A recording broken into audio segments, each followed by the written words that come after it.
Welcome to another edition of Seamless Style, powered by POLOTICS and Polaroids. I'm your host, Mr. Parker.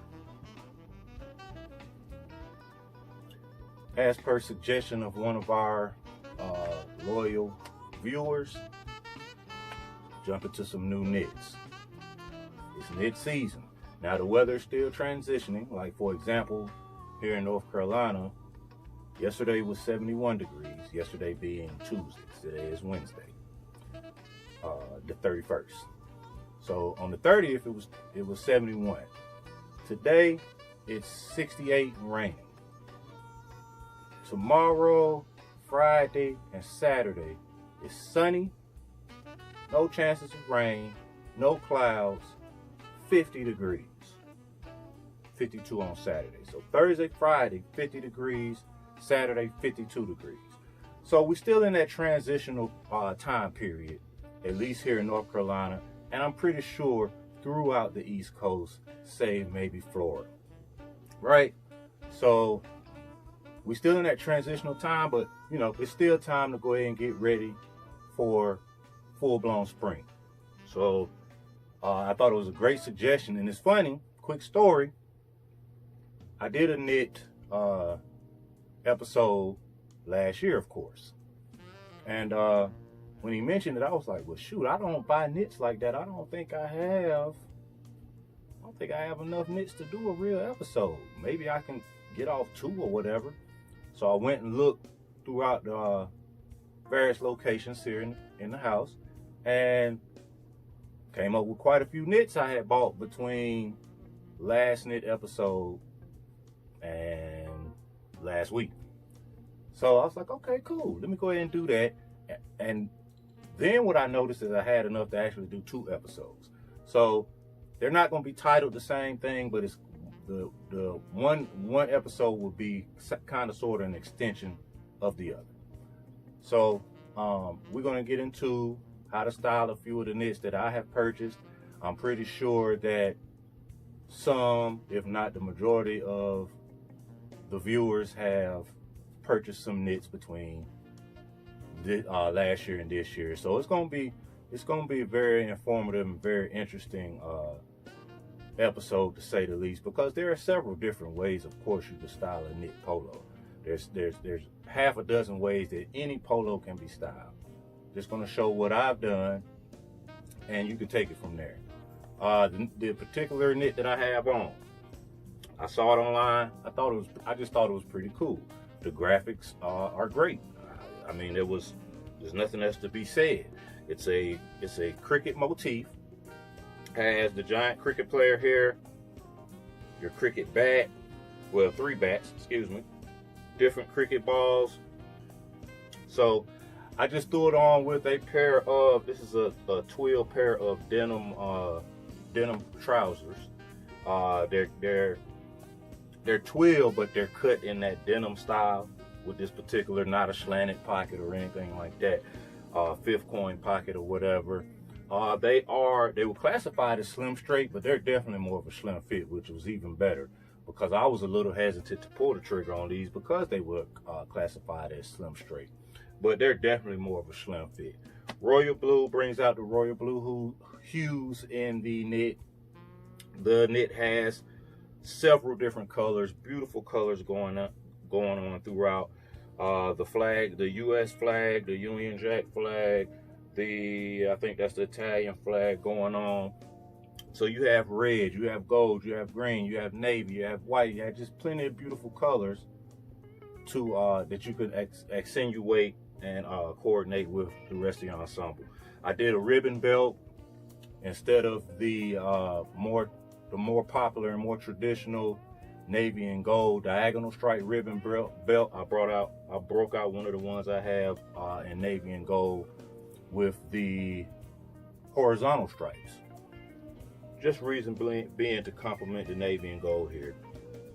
You know, shoe wise, I just threw on a pair of brown loafers, an old pair of brown loafers. I wanted to give it that vintage look. I didn't want to do anything too fancy.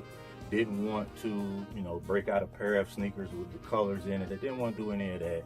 I wanted to keep it kind of simple, casual and laid back. And then I went with an estate driving cap in the Glen plaid pattern, in the tan with the different tan hues in it. So that's the look. I pop my collar most of the times, if not all the times, when it comes to my knits. Now you can have your collar down. You can have your collar down and buttoned up all the way to the top. Me personally, that's the only look I don't like, and that's just a personal preference. I see people do it all the time with knits, button them up all the way to the top and have their collar down. I'm old enough to remember buttoning the collar up all the way up to the top and then folding your collar inside. It gave it like a full buttoned up Henley look, but that was something we used to do in high school. I remember that.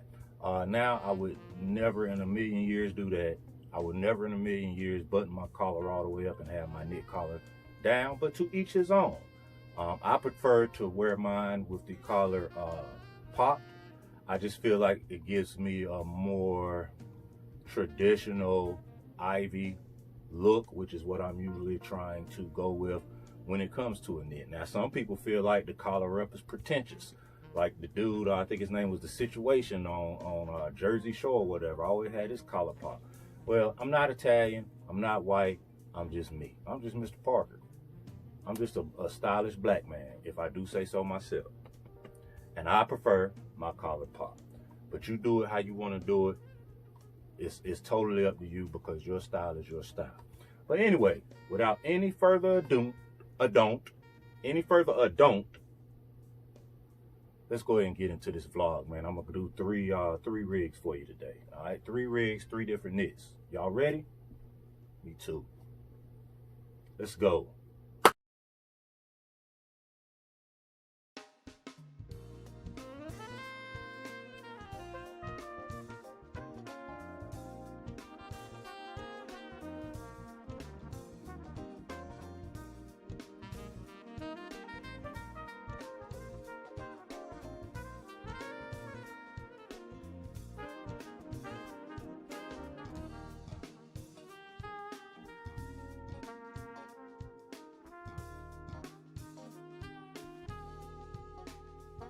All right, so before you say anything, yes, these are the same striped chinos from the previous episode.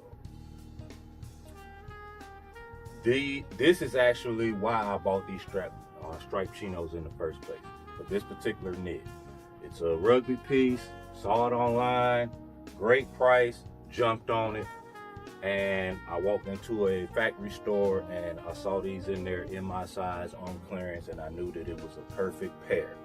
So this is actually why I bought these chinos. So, you know, just kind of kept them on the rig, broke out the knit so you could see my my inspiration. This particular knit is beautiful. It is, yeah, I don't have a lot of knits to me, so it is my favorite knit. I think it's the only rugby knit I own. I think short sleeve knit. Yeah, I think this is the only one I own. Giant felt embroidered football here. 38-39 being the year. You got the rugby R with the wings on it. Striped collar on both sides. Definitely gives it that athletic, whimsical ivy look. Has red and white stripes going down the shoulders all the way to the rib sleeve end. The rib sleeve has one single white stripe. Number 15 on the sleeve. Nothing on the back. This particular sleeve just has the red and white stripe again.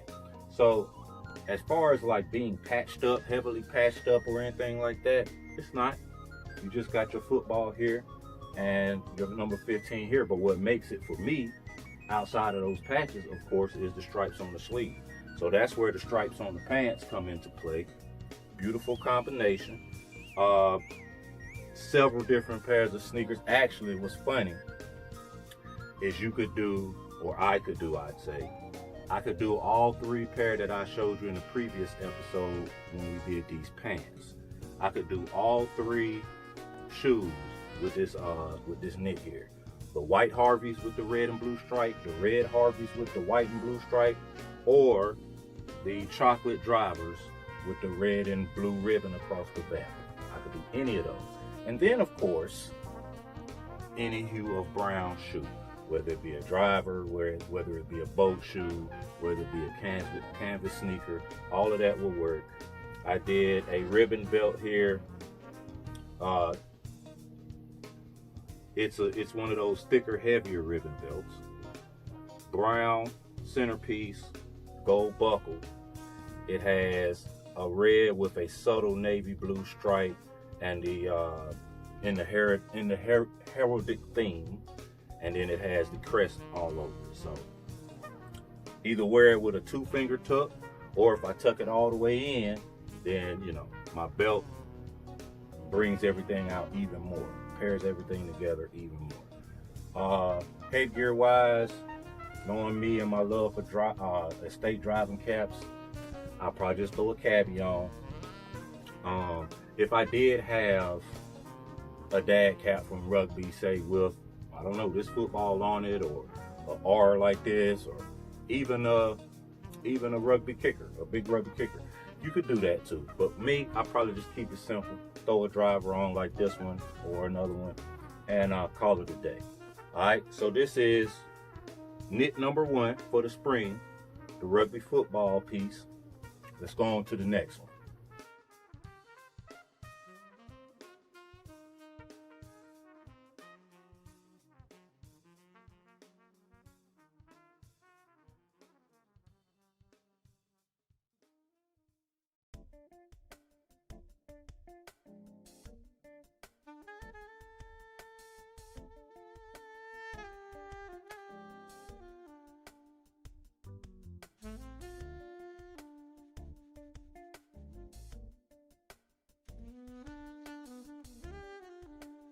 Our next look, we're going nautical. This is a day out on the boat, day out on the yacht, day out just on the lake, yacht party, on the Queen of the Lady of the Lake. Yeah, the Lady of the Lake out there at Queen's Landing, maybe for lunch or dinner, 2-hour ride. Or it could just be running a few errands around town. It doesn't have to be, you don't have to save this just for something on the water, but you know, definitely if you're having something or going to an event or experiencing the water, this is a perfect ensemble to wear. Now, this particular piece here, this is my second go round with it. First time I purchased it, 2XL in a custom fit, and yeah. It was cut pretty slim, and at the time I was a 2X, so it was cut pretty slim, but I still was able to pull it off. Now being a large, like I got rid of that a long time ago, but I always loved the piece. I always loved this knit. So when it fell into my hands again, I couldn't hesitate to pull the trigger, especially seeing as how it was my size. So this particular knit has nautical flags in green, navy, royal, white, and red going diagonal.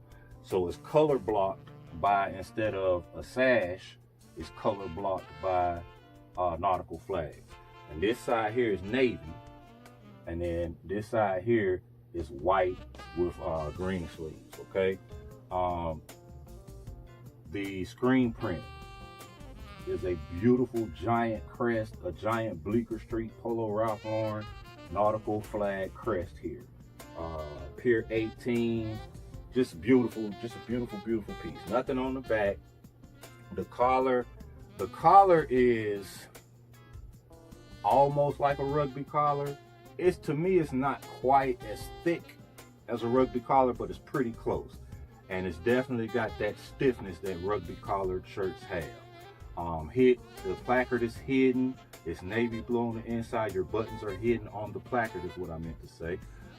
What I did is I paired it with navy blue slim fit all over flag GTH pants. All right. I pulled out a rope style belt. It's roped on either side of the navy blue base. On the navy blue base is more nautical flags. All right. So definitely, and it's a D-ring belt. So definitely a nautical look, and definitely boat shoes. Now I have boat shoes in this color, and red.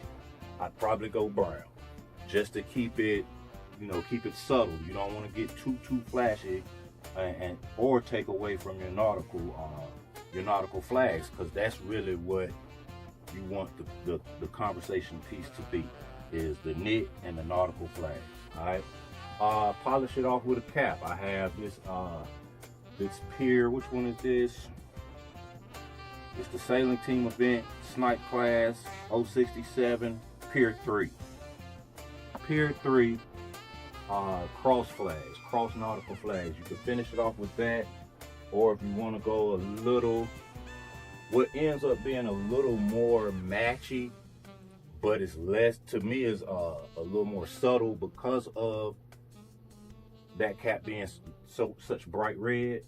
You can go with this Rugby, Ralph Lauren, all over nautical flag driving cap. Now, it's a little bit more flashier in the sense of, okay, you got nautical flags everywhere, but to me, it's a little more subtle because that red is pretty bright, and just depending on your complexion, that red may be a little bit too bright for some gentlemen. But you could go this route and you still maintaining that wonderful nautical look without being too gaudy or just too flashy. So second look, I got one more look for you guys, and then we'll be done.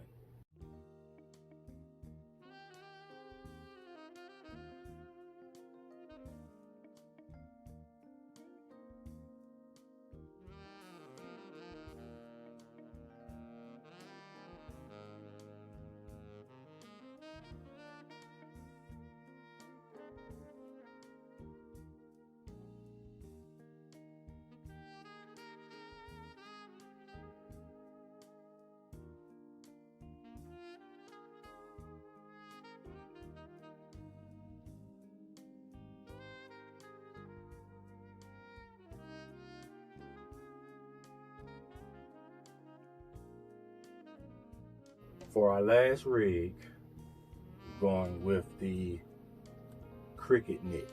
Now, some episode before, may have been the one for spring knits last year, I can't quite recall, but I did the brother of this knit, which is navy, no sash, and the big cricket player with the white stripes on the collar.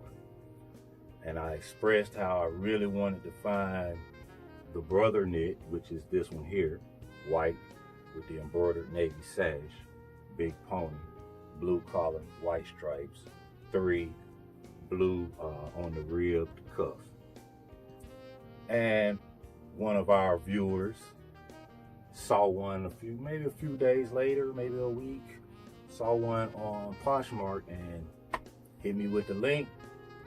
I saw it, jumped on it, the rest is history. So, this is why this vlog is so special to me, because, and I don't want to sound cheesy or anything, but just because of the interaction with you guys and the relationship that the relationship that we form via social media, like it's never any disrespect or anything like that, and just being able to help each other out, because I've done a few things for people as well, just off of face value, just off of GP. So again, I salute that person, and his name is in my DM, I think, on my Instagram. But I salute him and thank him, man, because I was, he turned me on and I grabbed it. But yeah, so this knit, and we just went. I wanted to go a little more dressier with this last look, so I pulled out the wool chalk stripe slim fit dress slacks from Ralph Lauren. And I pulled out the Polo Blue Label driving cap with the chalk white stripes. This hat is not wool, it's cotton, so it's a lighter weight, it's better for the spring. These, of course, are the heavier weight, not a flannel, but you know, they're heavyweight wool pants. But again, we talking about transitional weather and things of that nature, so it's still cool to pull these out. Instead of doing something with more of a ivy or collegiate look with my belt here, because we're doing dress slacks, I just wanted to stick to a nice brown belt. So I went with a chocolate brown belt with a silver buckle, and as you saw in the vignette, the brown tassel loafers to complete the look. It's a clean look, simple. If it's even a little more cooler outside, if you have you could do a tan chino. You could do a navy blazer with gold buttons, but I'd be careful with that, because if these navies don't match, it's not going to look as good. But you know, a nice simple chino blazer, chino sports coat, perfect to take with you. If it gets a little cool, you throw it on over. All right.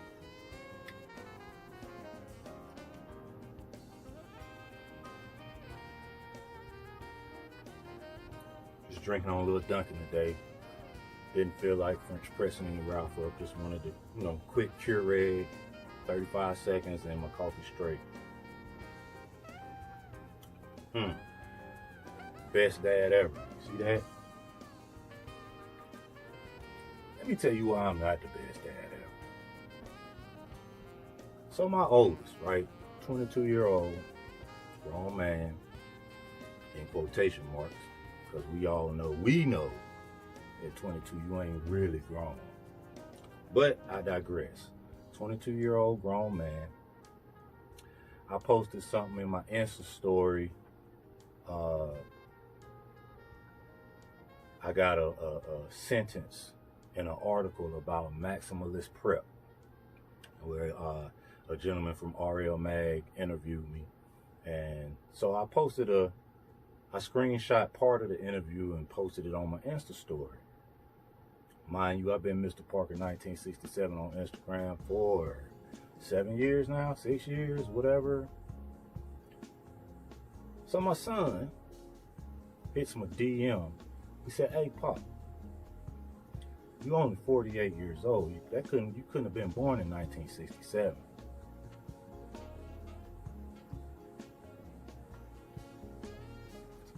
His next sentence. So I don't know, maybe you did not looking at the year or something you had up there. I don't know.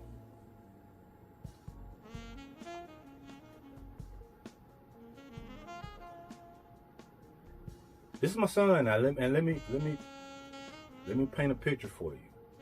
I was a single father. I was always in my kid's life, but from the time this boy was 6 years old, I was running things solo. Single father. He's 22.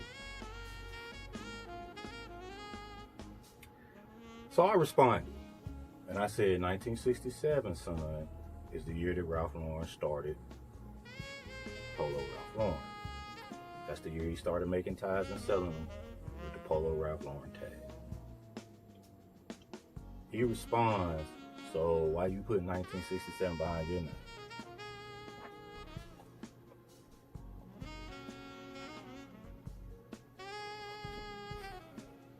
I left him on scene.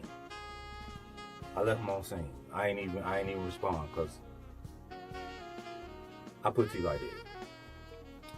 If he asked me that in person, yeah, it wouldn't have been good. Now, would I have, choke slammed him through the coffee table and gave him a Hulk Hogan leg drop and then the Rock's people's elbow? Probably not. But it wouldn't have been good. I left him on scene. So he won't get a phone call from me for a couple of weeks. I'm gonna call the rest of my kids. I'm gonna call them 2 times a week like I always do. FaceTime my youngest son, like my 20-year-old. I'm gonna FaceTime him like we always do. But that 22-year-old ain't getting no phone call from me for about 2 weeks. I want you to stew on it. Just let it sit with you. Let it sit with your spirit, asking me them dumbass fucking questions. Anyway, that's another episode in the books. We did spring knits, new arrivals for my collection. Some pieces, like I said, like in this piece particular, I'm pretty sure, man, everybody watching this vlog saw this piece and thought something special about it. So I know a few of us probably had this piece, so just different ways you can style it. But it's that time of year. We still in a transition as far as the temperature, but it's spring. So, you know, brought out some knits, and I'm gonna do another one for next week. It'll be another knit. It'll be slightly different, but another knits episode for next week. So get in the comment section. Now, what I do want you to do in the comment section, you can say whatever you want to say, that's fine. But what I want to have a conversation about is I want the fellas to tell me about a particular knit polo that tops on your list of pieces you need to cop. For two reasons. One, because I think I am going to start paying a little more attention to the knits. I'll never be a fan of the small pony like I used to be. There's still use for the small pony and really in everybody's daily life, including me. But it's just something that I don't go out and just, you know, I don't just cop a yellow, a slicker yellow with a small pony in blue, and just like there's just so much more to the world of Ralph Lauren than that piece, but it's just so iconic. That's one of the things that just skyrocketed the business. But with that being said, get in the comment section and talk about a particular piece that you really need to get your hands on, or that you got your hands on, so that one, we as a community can try to find it for you, and two, if you already found it and you describing it and I look at it and I like it, I want to get it too. I mean, hit that like, hit that subscribe, and tell a friend we here putting our children on punishment. Artists paint pictures and haters like my son paint narratives. Don't be like my son. Don't do it. All right? Have a good one.